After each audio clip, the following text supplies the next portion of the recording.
Limit ose fillimit të marrëdhënieve diplomatike ndërmjet Kosovës dhe Izraelit në pak më pak se 5 vjet marrëdhënie diplomatike ndërmjet dy shteteve, rreth asaj çka është bërë deri më tani dhe cili është potenciali këtu e tuti, cili është imixhi i Izraelit në Kosovë dhe në arenën ndërkombëtare, tema që i trajtojmë në intervistë me ambasadorën e Izraelit në Kosovë, Tamar.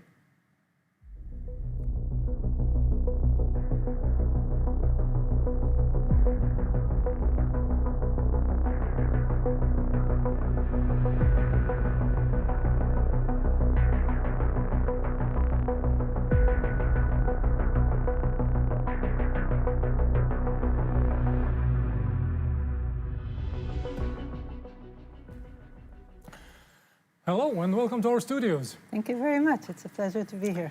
I said on the intro that we mark 5 years since the Washington Accords, which enabled recognition of Kosovo by Israel, and somehow, since it is the last recognition that Kosovo got, and one of the most important ones, there are about 5 years of diplomatic relations. What are the milestones of that relation so far?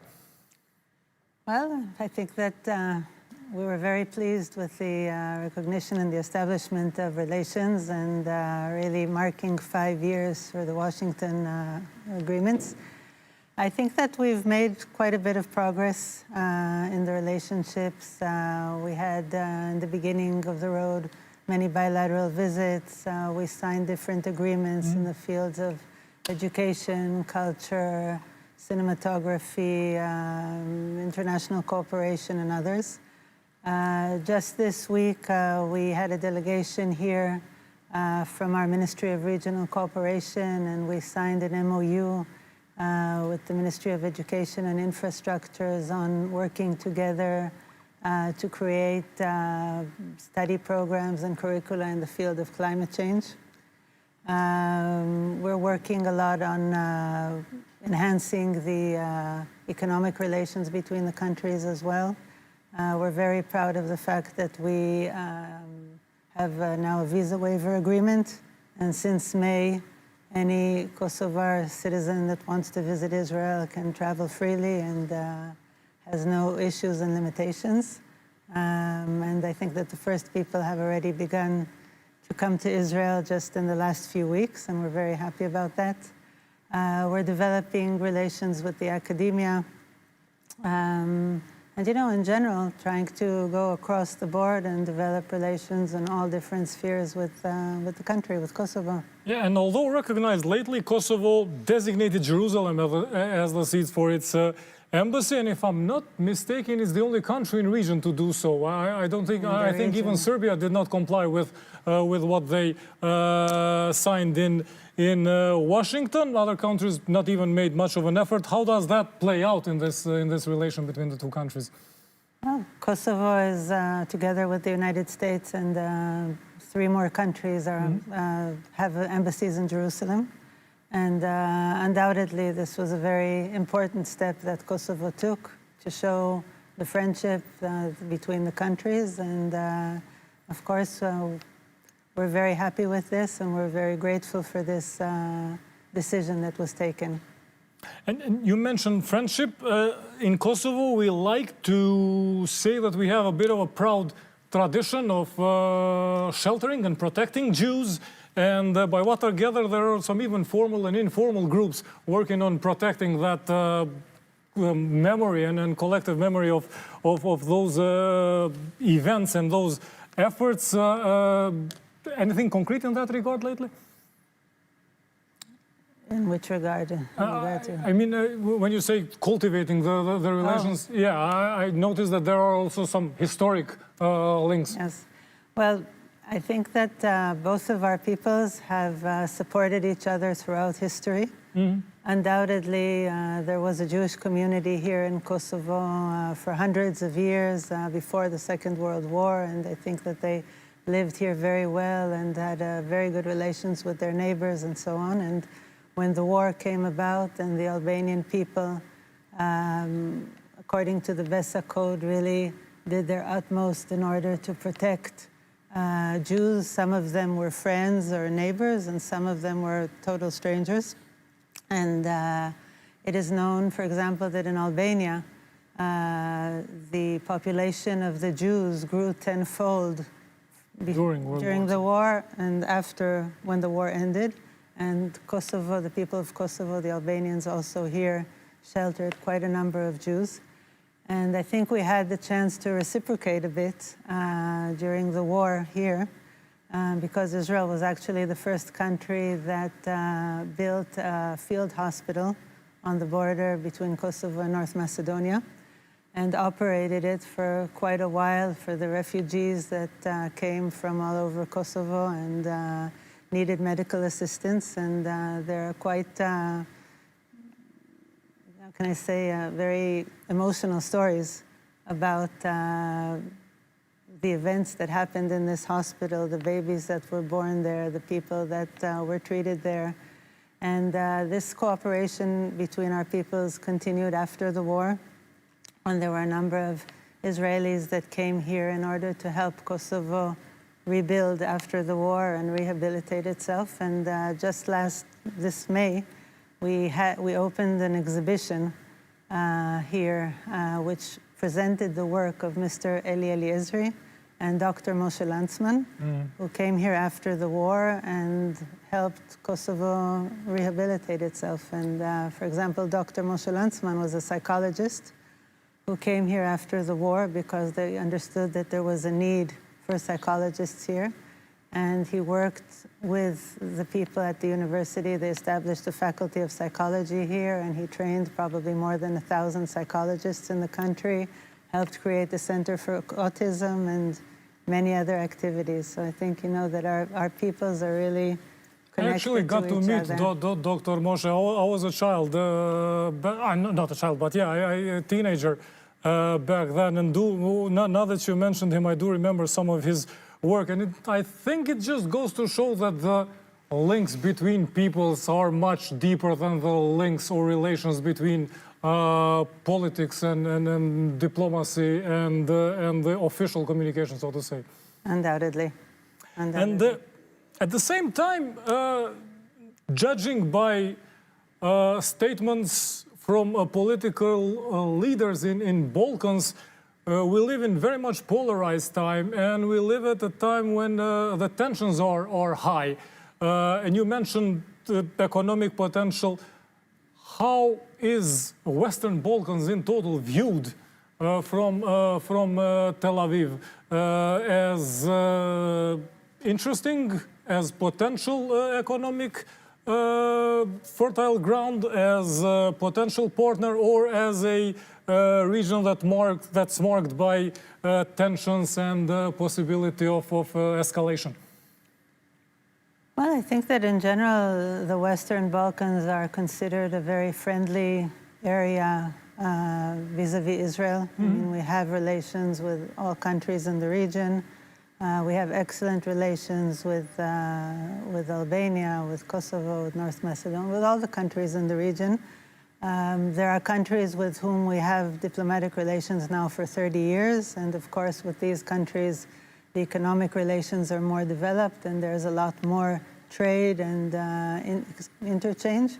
With Kosovo, it's a new relationship, and the economy of the country is not that well known in Israel. And part of what I'm trying to do, and your ambassador in Israel is trying to do, Ms. Inez Demiri, is to really let the businessmen get to know each other. Try to bring delegations from one country to the other. Try to create webinars to introduce each other. And, you know, we need to do work on this subject. We've been busy in the last 2 years, unfortunately, with what has been happening in our region. But the Balkans are a very near neighborhood. And, you know, it's only 2.5 hours flying distance from Israel to almost any country here in the region. And there's a huge amount of tourism that's going on here. I mean, Israeli tourists visit Albania, has become a very hot spot for tourism, and Montenegro is very popular, and we're working for Kosovo to be part of that as well. So we need to put Kosovo on that map as well. It actually already is on the map, because they're offering tours for Israelis to visit Albania, Kosovo, North Macedonia, but we have to increase the tourism in both directions. You mentioned climate change. You mentioned our ambassador in Jerusalem. I know that our air is probably the most polluted in Europe. I know that is an emergency, but what are other, let's say, economic fields or other potential spheres of cooperation that Israeli businessmen are interested in, or that Kosovo has potential for Israeli investors? I think there are many fields. I mean, if we talk about renewable energy, the first wind farm that was built here in Kosovo is an Israeli-German project, which was, supplied 100 megawatt of green energy to Kosovo for the last few years. There are other businessmen that are working in this field at present and working on creating solar farms and things like that. As you know, Israel is the #1 country in water management, and I think that there's a lot of potential to develop cooperation in managing water resources and in technologies for management of water resources for agriculture. Agriculture is another field in which I think there's a lot of potential for us to develop. Healthcare is another area, high-tech, IT. I mean, it's really... Water management and healthcare are not only potentials, they are dire emergencies in Kosovo. I think that some of Kosovars, even our politicians, are not exactly aware of the structural damage that we have caused to our environment. So on that regard, I would very much agree, although there are, as I said, people tend to skip environmental issues because we are dealing with daily politics. Speaking of daily events, you mentioned that you've been busy for the past 2 years with happenings in the region. And speaking of daily events, Qatar has been added to the list of neighboring countries that you have issues with. It's been called a unilateral attack on Qatar targeting Hamas individuals, and it has been characterized as another blow to the overall efforts of getting a ceasefire or proceeding with any form of peace talks. What's your stance? Well, first of all, we're not aiming at Qatar. I mean, Qatar has been an important mediator since the war began on the 7th of October with the Hamas terrorist attack on Israel. Just to remind everybody that on the 7th of October, thousands of Hamas soldiers infiltrated Israel's borders, attacked civilians in their beds, murdered 1,200 people in one day, raped, mutilated, kidnapped. They kidnapped 250 people, and they're still holding 48 Israeli hostages, starving them to death, torturing them, keeping them caged in cages and underground tunnels 30 meters underground, not seeing daylight for almost 2 years, not receiving any visits from the Red Cross or any other type of doctors or medical organizations. So, our fight is with Hamas and with the Hamas operatives and with the Hamas leaders that perpetrated this attack on Israel. Not with Qatar. And you think that by targeting Hamas operatives or Hamas leaders in Qatar after the reactions, that it will just drag the whole process further, that the peace is further away, that or the entire negotiation process is now further away from any conclusion? How is that going to help? It's hard to say that that's going to be the end result. I mean, it may work in the other direction. I hope it works in the other direction. I hope that maybe Hamas will see that Israel can reach their leaders in different parts and that it's time to get down and finish the negotiations. We've been trying to get Hamas to agree to return the hostages and to, lay down their arms. these are our conditions for being able to stop the war. And up till now, they have not agreed to this. They have not agreed to laying down their arms. They are terrorizing their own population, and for the good of the Palestinian people, who are suffering tremendously, and for the good of the Israelis, Hamas has to be dismantled and have another type of governorship in the Gaza Strip. Lay down arms is one stance. Another stance being mostly presented by people like Ben-Gvir or Smotrich is to wipe them out, not only laying arms. You can't wipe out Hamas. Hamas is an ideology. Hamas is a terrorist organization. It has a very extreme Islamic ideology. And it's completely clear that it won't be wiped out. But if the Hamas agree to, surrender their weapons and enable a different type of leadership in the Gaza Strip, then the war will end, and the Gaza Strip will be able to begin a process of rehabilitation. The fact that Hamas is causing its own people to suffer so much is really a catastrophe, and it's a shame that the world doesn't see that.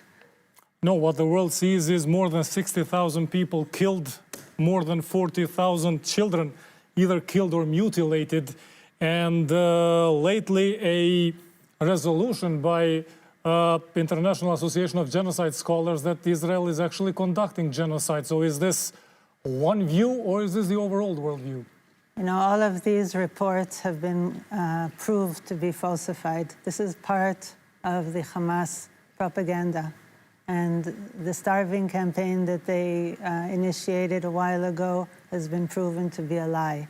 There is so much aid that is being entered into the Gaza Strip for the last few months from different avenues, from the air, from border crossings, being distributed. The problem is that Hamas is hijacking the aid that is entering into the Gaza Strip. It's taking the aid over. It's keeping it in its own storages, and it's reselling it to the population. So instead of the population receiving the aid for free and being able to use it, eat it, et cetera, they have to pay large sums of money in order to receive this from Hamas. Hamas is taking advantage of the population, of the aid, in order to strengthen itself, in order to earn a lot of money, in order to be able to pay young men that they want to have, to enforce their military brigades. They're using 13, 14, 15-year-old kids, paying them money so that they'll start acting as soldiers. And, nobody's talking about the fact that for the past months we've created, together with an American company, centers for distribution of meals. Yeah. And we've distributed up to today more than 15 million meals to people for free, just so that they are safe, that they receive the nutrition that they need, and that, hopefully we'll be able to get over this period and change the lives of everybody in the region. And there have also been reports, including one very, very talked about front page of Guardian, of people getting killed, mothers getting killed while going there and waiting in queues for food for their children, precisely in these humanitarian corridors. And it has also been proved that Hamas has been shooting the people. It is in Hamas's interest that the people suffer. It's in their interest to have photos like that of a woman being shot in line to receive food, because it serves their propaganda machine. Hamas has a very sophisticated propaganda machine. I think they have a much better propaganda. I mean, they're much better at that than we are.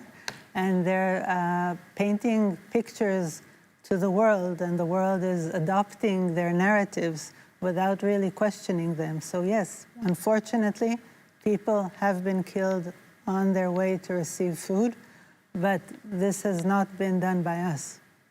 Questioning that is even tougher when we know that journalists and camera operators from Reuters, from Al Jazeera, from other international networks have been killed as well. So even reporting from from there is not the easiest of tasks. Unfortunately, this is a war zone. And as a journalist, I think any journalist knows that when they enter a war zone, there are dangers there. True. So we don't target journalists.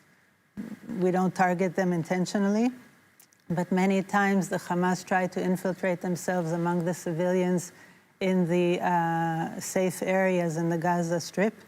And at times there is no choice but to fight them, and sometimes people get hurt, and sometimes journalists get hurt. But it was never our intention for any of them to get hurt. And if Hamas does not lay down their arms, as you pointed out, what is the plan? There's been a lot of talk lately about some military overall takeover. There's been also talk of evacuating the entire population, then rebuilding it. How is that different from ethnic cleansing? And is there any other solution in sight? I think that it's the exact opposite from ethnic cleansing, because if we ask the population voluntarily to move from the areas in which they are now to other areas, that's for them to save their lives. Because Hamas is now entrenching themselves in the city of Gaza and the outskirts of the city of Gaza. This is their last stronghold. And there are quite a large number of Palestinians that are still living in the city of Gaza. So we, for the last few weeks, have been trying to contact the citizens in Gaza in numerous ways, by phone calls, by having leaflets being parachuted from planes to tell the people, please evacuate. We don't want to harm you. We don't want you to get hurt. Please move to the humanitarian zones where you can receive a lot of food and medical care and whatever needs you have. So I think this is about the exact opposite, and I really hope we won't have to begin fighting in the city of Gaza, because if Hamas agrees to an agreement to return our hostages and to give out its arms, then we won't, begin fighting in Gaza City. And if we try to end the last part of the interview by, let's say, focusing a bit more on the options for the future, do we go back to, I don't know, Abraham Accords, some new formula for peace in the Middle East, or there's something that's been used before, and we get back to some previous principles that were not upheld? Well, I think that the region is changing. If you take a look at Lebanon, Lebanon today is not Lebanon of last year. True. And the fact that we were able to significantly weaken the Hezbollah terror organization that took hold of the Lebanese state for so many years and actually had Lebanon enter into a war with us, this reality is changing. And now the Lebanese government is actively cooperating and working in order to abide by the agreement that was reached. And hopefully the Hezbollah will also be willing to surrender their weapons to the Lebanese country. As a result of the changes that happened in Lebanon, there were changes in Syria. The Assad regime was toppled, and now Syria has a new chance at a new reality. I believe that once Hamas is no longer in power, good things will happen for Gaza as well, because I'm sure that the international community will try to, enter and rehabilitate Gaza Strip. And we really pray that whoever will govern the Gaza Strip will be willing to live alongside Israel in peace. We did not begin this war. The Hamas did. But the reality in the region can be changed. And I believe we can still live in peace. Reality in Kosovo will impose on me and everyone else to deal with the local elections in the upcoming 2 months, but I do hope we'll have other chances to get together and talk about some more concrete projects and modes of cooperation between our two countries. With pleasure. Thank you very much. Thank you very much. It's been a pleasure. Thank you. Shkues të nderuar, me ambasadorën e Izraelit në Kosovë biseduam për potencialin e bashkëpunimit ndërmjet Kosovës dhe Izraelit, faktin që ky shtet vazhdon të jetë mirë njohës, pse Kosova e ka ambasadën në Jerusalem, edhe fushat konkrete specifike ku ka mundësi për bashkëpunime që deri më tani nuk janë të shfrytzuara, për të mos thënë që ka njerëz edhe politikanë në Kosovë që as nuk janë të vetëdijshëm se sa në urgjencë jemi rreth këtyre temave. Këtu e shlajmëroj emisionin për sonte, tash do të jeni jashtë kontekstit.